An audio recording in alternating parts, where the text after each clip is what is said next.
ता कावड़ के छडियो, शायद हुन जी जिंदगी अञा बाकी हुई।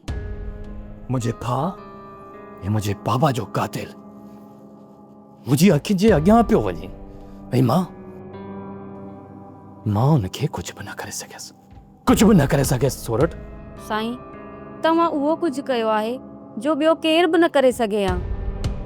तव्हां इंसाफ़ लाइ पंहिंजो फ़ैसिलो रब जी दरबार में छॾियो आहे। हाणे मालिक ई भलाई कंदो। हा सोरठ, शायद तूं सही थी चवीं। मूं पंहिंजो फ़ैसिलो रब जे दरबार ते छॾियो आहे, उहो ई इंसाफ़ कंदो। तव्हां पंहिंजो फ़ैसिलो त रब ते छॾियो आहे, पर मुंहिंजे लाइ छा सोचियो आहे तव्हां साईं? सुभाणे सभिनी धुरियुनि खे घुराए तुआरे मसइले खे बि हल कयां थो। मां त आज़ादु आहियां साईं, पंहिंजी ज़िंदगी जीअण चाहियां थी।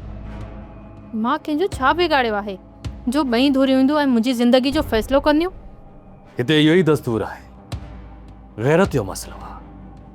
खणी जो मां तोखे तुंहिंजी मर्ज़ी सां ज़िंदगी जीअण जी इजाज़त ॾेई बि छॾियां, पर पोइ बि तूं मारी वेंदी ऐं मां नथो चाहियां त तूं बेगुनाह मारी वञी।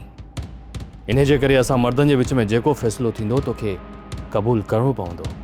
क़बूल कंदीअ त जीअंदी, न त मुफ़्त में मारी वेंदी।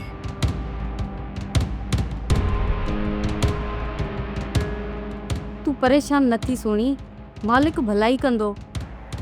अञा चवें थी मां परेशान न थियां, मूंखे त मुंहिंजी ज़िंदगी जीअण जो बि हक़ नथो ॾिनो वञे।